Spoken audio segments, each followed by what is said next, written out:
Assalamualaikum and salam sejahtera. Anda sedang menonton Agenda AWANI. I would like to speak in English because I have an international guest. And Agenda AWANI has been discussing this since Agenda AWANI started, the plight of the Palestinian. Imagine if you're still holding on to a key. The key might be rusted, the key might be broken, the key might even only have residues left. But that's the key that you hope, because you always believe that you have a right to return to the homeland, to the house where your parents give birth to you and where you were raised. And a lot of these places have even changed name. Jaffa, Haifa and all this. And where are they? They are now in the state called Israel, which was acknowledged even by the superpowers back then in the early formation of Israel, the United States of America and Russia. But now, where are we in discussing the plight of the Palestinians? Every 15 May, we'll be looking in reports locally and internationally about Nakba. Nakba is in Malay, I would define it as malapetaka or catastrophe. So, two very intellectual but also passionate, I would say, activists on this. Closest to me, you would have known Professor Madja Dr. Hafizi Muhammad Noor, the chairman of MyCare, has always been here to talk about this issue. But for the first time ever, I would like to welcome Sardar Hannon Abu Salim. She's a lecturer. She's studying or doing her PhD. She's at Cardiff University, and I think your master's and your PhD has a lot of link to the right of return, because you're studying and looking at the apparatus of the international law for the right of return of Palestinians. So I would like to start with that. But before I go, you make us all look very plain because you're so colorful and and unique. But I want to give Professor Madja Dr. Hafizi a chance to maybe briefly outline the importance of, you know, the image of Palestinian demonstrating has been seared to the minds of many Malaysians. For me, I remember it since the days of black and white. The only television in the house that we have in my village was a black and white television, and we keep seeing the images of Palestinian protesting. So for the 71st time for Nakba, again, the image of protestation. But I guess, like having Saudari Hannon here, we want to look at other means of this struggle. We want to look at other kinds of empowerment that could really make a difference as the years move on. Yeah, as everybody is aware, this is the 71st anniversary. I wouldn't say anniversary, remembrance, bit better, of a suffering of a nation which now has entered into the third generation. Officially started in 1948, but if you go much further, then it has started even earlier, even at the turn of the century, when gradually they were taking over the land. And of course the apex, the climax is in 1948, they launched this called Plan Dalit to systematically remove the whole population, uprooted them, and it has never been recorded any time else in history. 800,000 people were driven out, practically at point blank, at gunpoint. Yeah? And the sad thing is they thought that it's just a short stay outside of Palestine, but it turns out now they are in the third generation, languishing in refugee camps. And the issue has been kept alive year after year, although the form has changed. And practically last year, beginning 30th of March 1918, so 1 year has already passed, more than 1 year. More than 300 people has been systematically murdered by sharpshooters at the borders of Gaza, facing the western side of so-called Israel. That is the latest attempt to bring attention to the world that they have been denied their homeland. Although a resolution has been passed in 1949, Resolution 194 in parenthesis 3, that have permitted the Palestinians to return home in the shortest possible time in that year. and 70 years have already passed. Nobody has actually respected that resolution. So coming back to the question, what's next? What can we do more? I think the first step is for the world to realize that the Palestinians should not be neglected, they should not be left alone in the struggle. The whole world must come together. Forget about governments, forget about the United States government, forget about the United Nations even. The people, we are talking about the common people, the popular uprising, something like that. We need to come together and come up with a strong voice that this has to stop. The Second World War has already behind us for 70 years. Now, everybody is making a closure. Even Germany has already admitted that they have wronged Europe and Soviet Russia during those years. Even Japan is slowly admitting what they have done, and they are making a closure. But Palestinians, it seems that the suffering has been going on, and the status quo has not changed since 70 years ago. So the first step is, I think, the whole world must come together. That we must agree in principle. I would like to bring Hannon into the discussion. You've studied it, you have researched it, you are doing a doctoral thesis on it. And in the pre-show, just when we were discussing, you put the statement to me that the Palestinians and refugees are one of the same, because practically the Palestinians, majority, are refugees. But even this status, refugee status, is now being threatened. And this has to do with the mechanism of the United Nations, which actually had a very big role to play in the beginning of the conflict itself. And it has the United Nations specific unit to look at the Palestinian, which was formed right there and then. But where is it now? I would allow you to explain to us, since you're closer to the subject, and maybe bring the insight as a Palestinian that do not choose arms and bullets and bombs to fight this cause. What is the recourse in international law on this?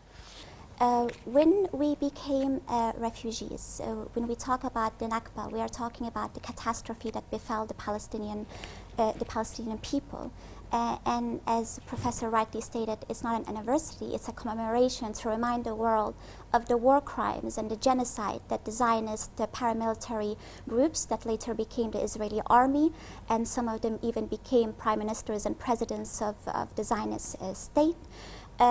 They worked together intensively between 1947 and 1948, February 1947 and February 1948, and they did the Plan Dalet, which Professor Ilan Pape spoke about. He's an Israeli new historian. He had access to the Israeli military archives for that period.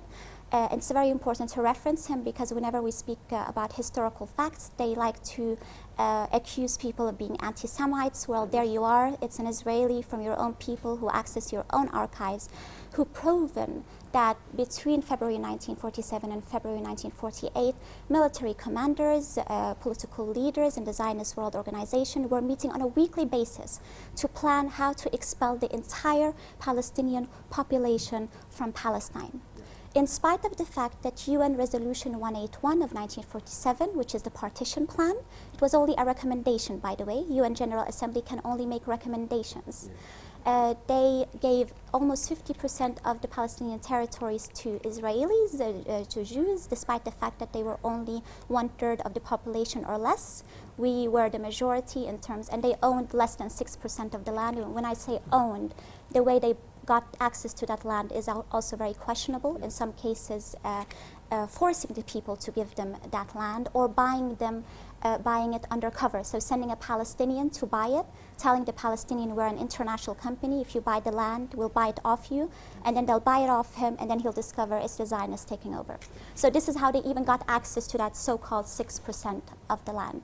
Now, on the Palestinian narrative, which has been proven to be the right narrative based on historians, when Resolution 181 took place, instead of the Zionists accepting it, in fact, they were plotting to make sure that they expel all of the Palestinians to create a Jewish majority in the future Jewish state, which was originally given to them in the 1917 Balfour Declaration, where Britain said we are going to create a Jewish a homeland for the Jewish people in Palestine.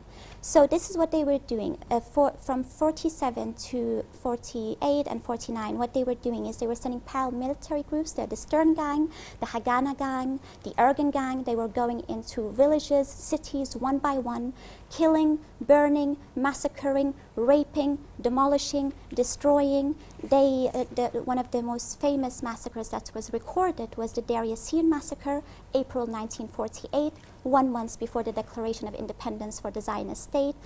They went into this village, which is near Jerusalem. In the middle of the night, they killed, raped, and massacred. And they even left bodies in the street where they cut the head off the bodies or cut the bodies into pieces. And those they took prisoners. They paraded around the streets and then shot dead.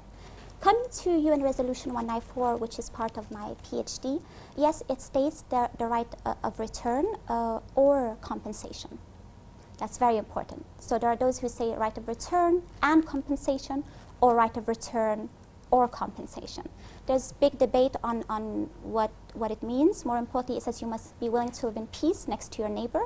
Israel always claims that Palestinians are not willing to live in peace, and therefore they have no right to return. So the problem is when we look at international law, for many years we, the Palestinians, did not study it in depth. And it took us many years before we started to go into it. And in that time, the Israeli intellectuals and politicians, they had created around us a legal octopus that seeks to eradicate our right not only to be recognized as Palestinians, but also our right of return based on international conventions and resolutions that state how states should treat refugees and end their plight. And here I will bring you to what's next. So under international conventions that deal with refugees, most importantly is the 1951 Convention relating to the status of refugees, which Malaysia has not signed. This convention has also not been signed by any of the states that host Palestinian refugees, which is Syria, Lebanon, and Jordan. Some of them are also in East Jerusalem. There are over 5 million refugees now, including their descendants. Under these resolutions, the international convention, it clearly states that it doesn't state anything about the right of return. It states the right to non-refoulement. You don't have a right to force someone to return to a country where they will be prosecuted. But it does state that you must try to end the plight of refugees by naturalizing them, by giving them a new citizenship. So from my perspective as a Palestinian, I believe we are very fortunate that Syria, Lebanon, and Jordan have not signed the 1950 Convention, because they would have been now forced to naturalize us. And by naturalizing us, we will cease to be refugees. And if we cease to be refugees, then how can we argue for a right of return as Palestinian refugees when we have ceased to be refugees and we have ceased to be Palestinian? And this is when I say the legal octopus that the Israelis have been creating for a long time. Now, what's next is what Trump and Netanyahu are planning.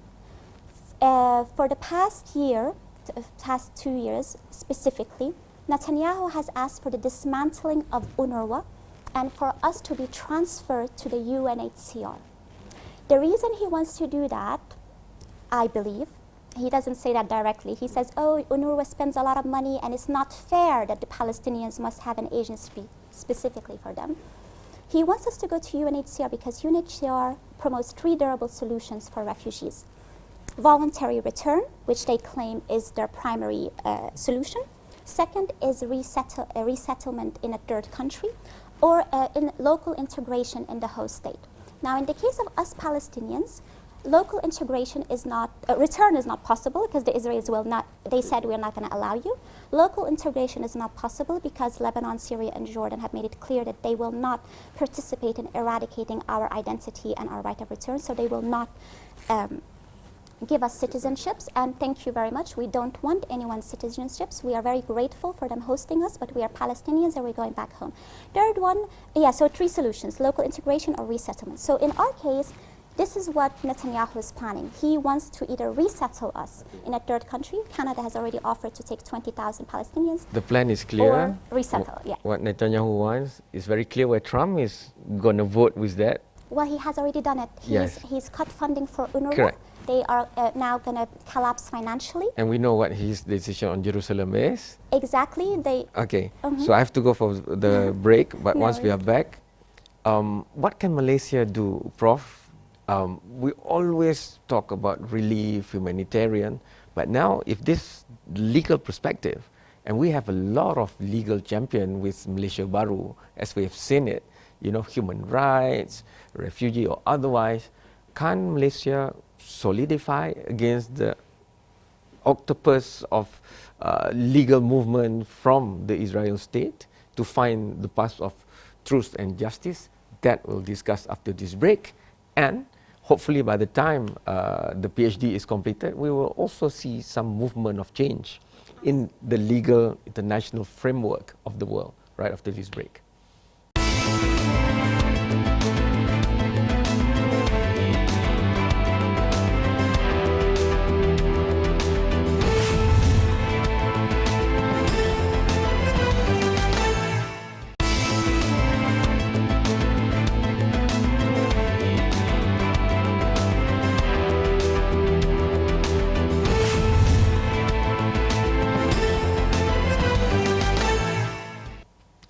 The right of return, hak untuk kembali.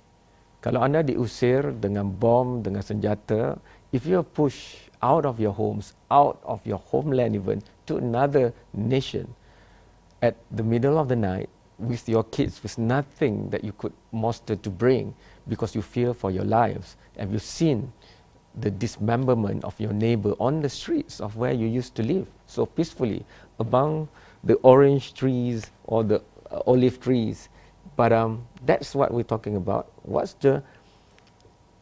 can the world community do to settle the Palestinian issue once and for all?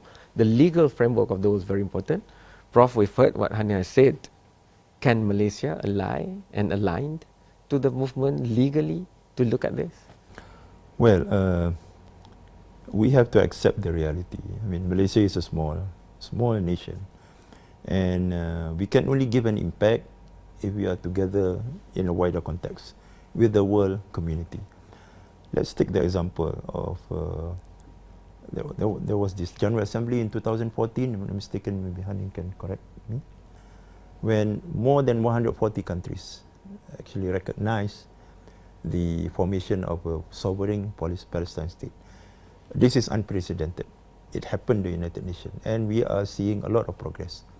And when Malaysia was in the Security Council, Malaysia is no longer now, but before, we came up with the motion to prevent the establishment of more settlement in the West Bank, to put a stop to it.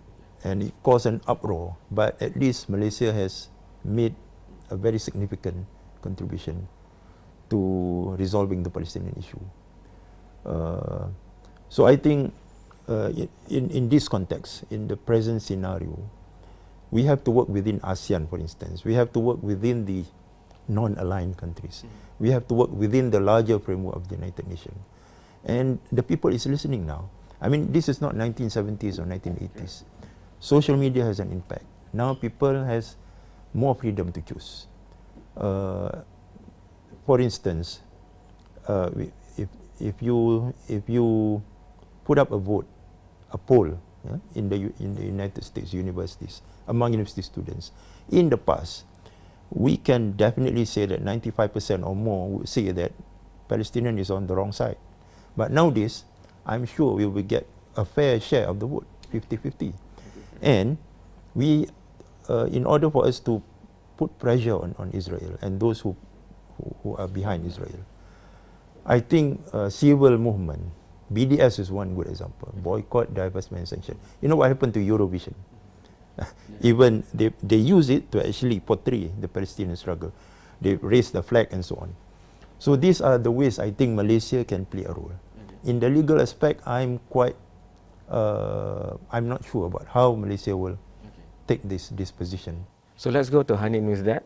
What do you want from other entities around the world as your studies and research and thesis on the legal framework of the world?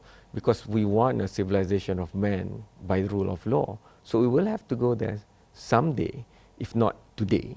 So what is the hope for the future? So number one, I want to make sure that UNRWA does not collapse under any circumstances until the Palestinian refugees are able to exercise their right to return to their homes and land from which they were forcibly expelled. We need to make sure that the funding gap that Trump has purposely created and the Trump administration is purposely trying to dismantle this organization fails. I have already advised UNRWA to declare an international funding campaign. It's the first campaign ever that targeted individuals and NGOs instead of states. So I'm calling upon Malaysia to support this, if not financially, then at least to raise awareness among other ASEAN countries why it is important to fund UNRWA. It's important to make sure that Palestinians keep their Palestinian identity legally and their right of return, and that they are not transferred to UNHCR under any circumstances. It's also very important for countries like Malaysia in particular to play a key role in redefining the international refugee system, which was created after the Second World War in Europe. Today, Europe is facing a huge refugee crisis, and they're trying to find solutions to deal with this issue. But today, I believe countries like Malaysia have an opportunity to change that system in a way that will support refugees and give them their human rights, but also to make sure that the right of return is the number one and only option to them. And the reason Malaysia can play a key role, I believe, is because UNHCR is playing, in many countries, a role in trying to advocate and to persuade countries to sign up to the 1951 Convention relating to the status of refugees, to the Convention on the Right of the Child, to the Convention on the elimination of all types of discrimination against women. All these conventions have a direct impact on refugees.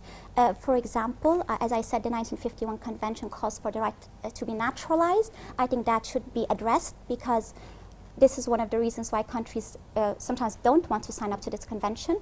The one on the right of the child asks you to give a citizenship to a child born in your territory. We don't want our Palestinian children born in Lebanon and Syria and Jordan in the future to get a new citizenship and then cease to be refugees. This, we must be very careful from how these nice conventions can have an impact on Palestinians. The one on the elimination of discrimination against women also calls for the woman to have a right to give a citizenship to her husband and children. Also, again, if this happens in host states where Palestinians are, that means we will define Palestinians out of existence legally by giving citizenships to women, to their husbands, to their children. Who's going to be left? We need to make, so this is where Malaysia can play a key role. Look at the conventions and say, great principles, great values. When these conventions were created, we didn't play a part in writing them up. Now it's time for us to bring our perspective, because I looked at Malaysia. Malaysia there are so many refugees here, so many NGOs. The people are so kind. The government is making it easy for them to survive and to be protected. But we must make sure that when we want to have a just law, that just law does not eradicate other rights. And I hope, and the professor mentioned Malaysia is a small country. I don't believe it's in terms of size. I believe it's in terms of values and principles. And it was one of the Asian tigers, and I believe Malaysia will again be one of the great economies and world powers. And the ASEAN Parliament is in Malaysia, so Malaysia is the heart of ASEAN, and I look forward for if the Malaysian government needs any advice, I'm more than happy to advise them on that. And inshallah, one day we will have a free Palestine, and all Malaysians will be welcome to celebrate with us. I'm sure Prof will help to network University of Cardiff Faculty of Law, for example, with International Islamic University Faculty of Law. We have quite strong movement in that. I'm just curious before we end. So which part of the Palestinian land did your family came from? My grandmother is from Jaffa, which is under the Zionist occupation, and my grandfather is from Gaza. And I was born a stateless refugee in Denmark, stateless because they did not recognize the existence of Palestine. And I would like to end by speaking about the key. There are those who hold keys to homes that no longer exist. I actually always hold a key to a home that I will build in a free Palestine. And there are many people like me who were born outside, who were not born in their country. But Ben Gurion, the first Prime Minister of Israel, said, the old will die and the young will forget. The old, before dying, they made sure that we know our history and our mission and our vision. People are born, many people look for a destiny, but we were honored as Palestinian people to be given our destiny by God the Almighty to protect the Holy Land. And when I say the Holy Land, for our Muslims and Christian brothers, there we stand together in solidarity. This is the mosque where, this is the place where Umar ibn al-Khattab, the second Khalifa of Muslims, refused to pray on that land because he said, I don't want in the future for them to come and say we would like to build a mosque instead of the church. And I hope this is a model for all people, that the Palestinian and Muslims together are united to a free Palestine.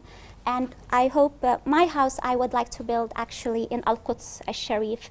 They will not decide for me where to build in my country. Inshallah, and I hope I will be one of the first visitors to your home. Of course, I will be honored. Thank you so much, Prof. Thank you so much, much, Hannon, for making the time. Agenda Awani and Astro Awani are always proud to have somebody coming here intellectually to discuss the Palestinian issue. That's not easy to do. We're not anti-Semitic, but we are for the people whose right has been taken away from them. Justice must prevail in the world. This is new Malaysia. This is a country rule of law, and we want the rule of law not just for our country, but for all mankind around the world. Thank you. Good night. Thank you so much.